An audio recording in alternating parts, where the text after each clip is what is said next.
आप सभी को नमस्कार। आज मैं आप सभी के समक्ष ज्ञान की कुछ बातें लेकर आई हूँ, तो श्रवण करते हैं। भगवान शिव माता पार्वती से बताते हैं कि इंसान गरीब क्यों होता है। पैसा आता है पर रुकता नहीं, तो फिर ये उपाय करें। एक बार माता पार्वती भगवान शिव से कहती हैं कि हे प्राणनाथ, मनुष्य गरीब क्यों होता है, या फिर बहुत मेहनत करने के बाद भी, बहुत पैसे कमाने के बाद भी उनके घर में पैसे क्यों नहीं टिकते हैं। आखिर इसके क्या कारण हैं? तो भगवान शिव कहते हैं, हे देवी, वास्तु शास्त्र के हिसाब से वास्तु के कुछ नियम होते हैं जिन्हें मनुष्य को ध्यान रखना पड़ता है। तब माता पार्वती कहती है, हे देवों के देव महादेव, मैं कुछ समझी नहीं, कृपया मुझे विस्तार से बताइए। तो भगवान शिव कहते हैं, हे देवी, आज मैं आपको वह 10 कारण बताऊंगा जिससे इंसान गरीब होता है। कृपया इसे ध्यान से सुने। अगर आप भी इस वीडियो को देख रहे हैं तो इसे पूरा सुने। इस वीडियो को आधा अधूरा छोड़कर जाने की गलती ना करें, क्योंकि इसे पूरा सुनने के बाद आपकी जिंदगी पहले जैसी नहीं रहेगी। इसलिए इसे पूरा सुने। आप शिव भक्त हैं तो भोलेनाथ का अनादर ना करें। 10 वास्तु दोष। वास्तु शास्त्र में दिशा और चीजों का सही जगह पर होने का बड़ा महत्व होता है। बहुत पैसा कमाने के बाद भी अगर आपके घर में धन दौलत की कमी है तो जरूर आप कोई ना कोई गलती कर रहे हैं। अगर अचानक आपके दिन बदलने लगे, अच्छे दिन बुरे दिनों में बदल जाएं, तो आप संभल जाएं। आपने कई बार लोगों को यह कहते हुए सुना होगा कि घर में धन नहीं टिकता है, बिना मतलब के खर्चे होते रहते हैं। वहीं घर में हमेशा तनाव भरा माहौल रहता है। ऐसे में लोग अक्सर खुद की किस्मत को दोष देते हैं, मगर वास्तु के अनुसार घर पर मौजूद कुछ चीजों से भी धन हानि व परेशानियों को न्योता देती हैं। अगर आपके साथ ऐसा होने लगे तो अपने ही घर में रखी चीजों पर ध्यान दें। घर में मौजूद हर चीज से सकारात्मक या नकारात्मक ऊर्जा निकलती है। ऐसे में इन घरों में रहने वाले लोगों पर इन ऊर्जाओं का असर निश्चित रूप से होता है। नकारात्मक ऊर्जा वाली कोई चीज घर में हो तो व्यक्ति को मानसिक, आर्थिक और शारीरिक तीनों तरह की परेशानियों का सामना करना पड़ता है। ज्योतिष शास्त्र के हिसाब से वास्तु शास्त्र में सुख, समृद्धि और सकारात्मकता के लिए कई तरह के नियमों के बारे में विस्तार से बताया गया है। कई लोग वास्तु में बहुत विश्वास करते हैं और अपने घर का सारा सामान वास्तु के हिसाब से रखते हैं, जिनका पालन करना बेहद जरूरी होता है। कई बार एक छोटी सी वस्तु से ही व्यक्ति का भाग्य रुका रह जाता है या उसको किसी प्रकार की विपत्ति का सामना करना पड़ता है। याद रहे, निर्जीव वस्तु में अपनी एक ऊर्जा होती है। वास्तु शास्त्र में घर से जुड़ी कई चीजों के बारे में विस्तार से बताया गया है, जिसे अपनाने से घर में सुख, शांति, खुशी और सकारात्मकता आती है। घर में मौजूद हर चीज से सकारात्मक या नकारात्मक ऊर्जा निकलती है। ऐसे में इन घरों में रहने वाले लोगों पर इन ऊर्जाओं का असर निश्चित रूप से होता है। नकारात्मक ऊर्जा वाली कोई चीज घर में हो तो व्यक्ति को मानसिक, आर्थिक और शारीरिक तीनों तरह की परेशानियों का सामना करना पड़ेगा। वास्तु शास्त्र के अनुसार घर में क्या रखना चाहिए और क्या नहीं रखना चाहिए, यह जानना बहुत जरूरी है। जो वस्तुएं घर में नहीं रखनी चाहिए, जिससे घर में नकारात्मक ऊर्जा का विकास होता है और जीवन दुखमय बन जाता है। पहले हम उन वस्तुओं के बारे में बताएंगे जिनके बारे में आप नहीं जानते हैं। नंबर 1, कोई भी देवी देवताओं की मूर्ति या चित्र। तो देवी देवताओं की फटी हुई पुरानी तस्वीरें अथवा खंडित मूर्तियों से भी आर्थिक हानि होती है। अतः आपसे अनुरोध है, उन्हें किसी पवित्र नदी में प्रवाहित कर देना चाहिए। इसके अलावा देवी देवताओं के चित्रों से घर को नहीं सजाना चाहिए। कुछ लोग ढेर सारी मूर्तियां इकट्ठी कर लेते हैं जो कि वास्तु दोष निर्मित करते हैं। उनके चित्र या मूर्ति की संख्या और स्थान निश्चित होते हैं। इसके अलावा कुछ लोग आजकल भगवान के ऐसे चित्र लगा लेते हैं जो कि परंपरागत नहीं है, जैसे चिलम पीते शिवजी या विकराल रूप के भैरव। वास्तुशास्त्र के अनुसार अपने घर या ऑफिस में सांप, गधे, उल्लू, सुअर, बाज, चमगादड़, गिद्ध, कबूतर आदि जैसे पक्षियों और जानवरों की तस्वीरें कभी भी ना लगाएं। यह आपके परिवेश में हिंसात्मक दृष्टिकोण को बढ़ावा देते हैं। गिफ्ट के तौर पर रुमाल, किसी से गिफ्ट के तौर पर रुमाल लेना या किसी का रुमाल यूज करना आपके लिए घाटे का सौदा हो सकता है। वास्तुशास्त्र में किसी से फ्री में रुमाल लेने के लिए मना किया गया है। ऐसा करने से आपका संबंधित व्यक्ति से झगड़ा हो सकता है और रिश्ते में खटास आ सकती है। अगर आप पर्स रखने के शौकीन हैं तो जानिए वास्तु नियम। पर्स या तिजोरी में धार्मिक और पवित्र वस्तुएं रखें जिनसे सकारात्मक ऊर्जा का संचार होता है। वास्तुशास्त्र के अनुसार कभी भी फटा हुआ पर्स और टूटी हुई तिजोरी नहीं रखनी चाहिए।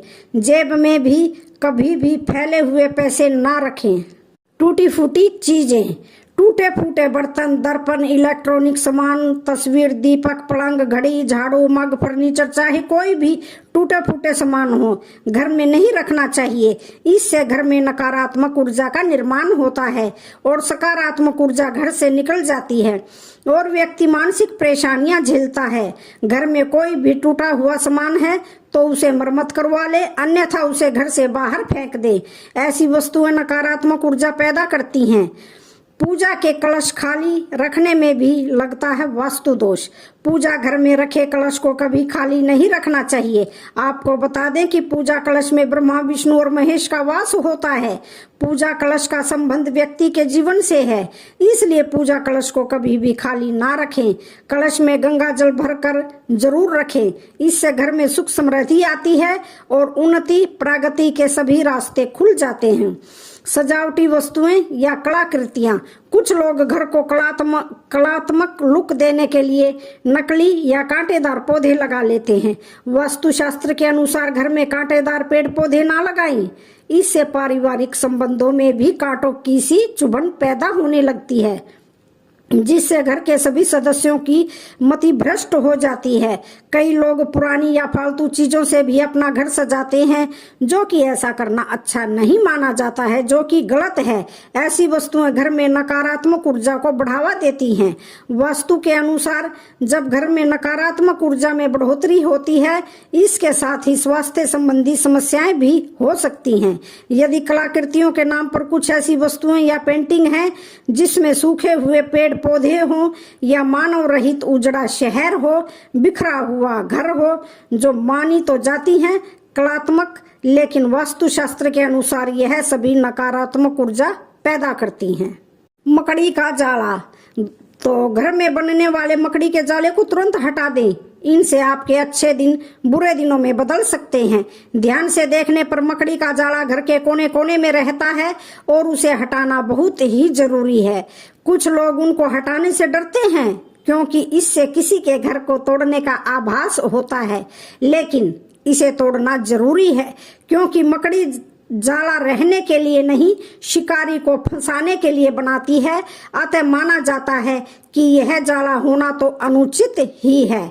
माचिस अग्नि का प्रतीक है। ऐसे में किसी से माचिस लेना मतलब घर में अशांति फैलाना है। फ्री में माचिस लेने से घर के सदस्यों के मन में क्रोध पैदा होता है, वे अशांति का माहौल बना रहता है।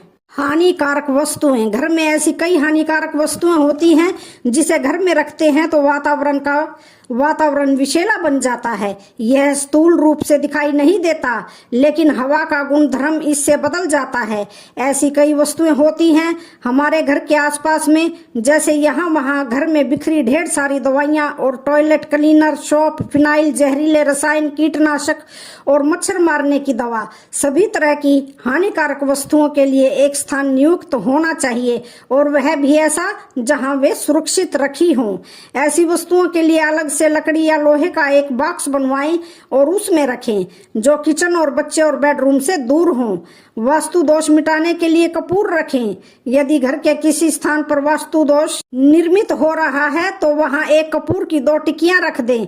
जब वह टिकियां गलकर समाप्त हो जाएं, तब दूसरी 2 टिकियां रख दें। इस तरह बदलते रहेंगे तो वास्तु दोष निर्मित नहीं होगा।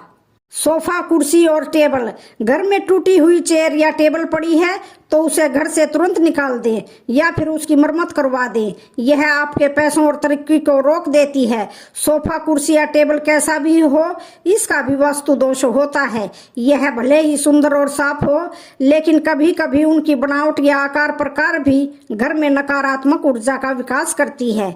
इसलिए किसी वास्तुशास्त्री के जानकारों से पूछकर ही यह चीजें खरीदें। घर का दरवाजा दक्षिण की तरफ है तो वास्तु दोष लगेगा। यदि आपका घर दक्षिण मुखी है तो आप सबसे पहले घर के सामने से दोगुनी दूर पर नीम का एक पेड़ लगाएं। दूसरा यह है कि द्वार के ऊपर पंचमुखी हनुमान का चित्र लगाएं।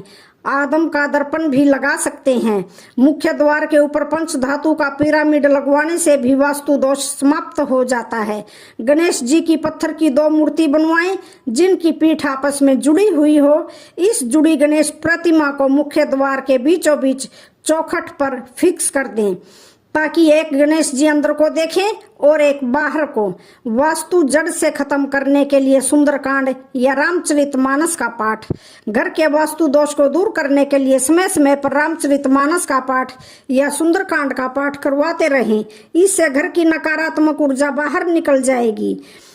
तेल। यूं तो शनिदेव के प्रकोप से बचने व उनकी कृपा पाने के लिए उन्हें तेल चढ़ाया जाता है, लेकिन किसी से मुफ्त में तेल लेना आपको बहुत भारी पड़ सकता है। ऐसा करने से आपको आर्थिक तंगी का सामना करना पड़ सकता है। काला तिल। भूल कर भी किसी से मुफ्त में या दान में किसी से काला तिल नहीं लेना चाहिए। काले तिल का सीधा संबंध राहु, केतु और शनि से माना जाता है। ऐसे में काला तिल मुफ्त में लेने से आपको बड़ी मुसीबतों का सामना करना पड़ सकता है। सुई। भूल कर भी फ्री में किसी से सुई ना लें। ऐसा करना आपके वैवाहिक जीवन में क्लेश पैदा कर सकता है, रिश्तों में खटास पैदा करता है, प्रेम संबंधों में बुरा असर पड़ता है। लोहा। किसी से फ्री में लोहा लेना मतलब खुद मुसीबतों को आमंत्रण देने के बराबर है। लोहे का भी संबंध शनिदेव से है। ऐसे में किसी से फ्री में किसी से लोहा लेने से घर में गरीबी व दरिद्रता आती है।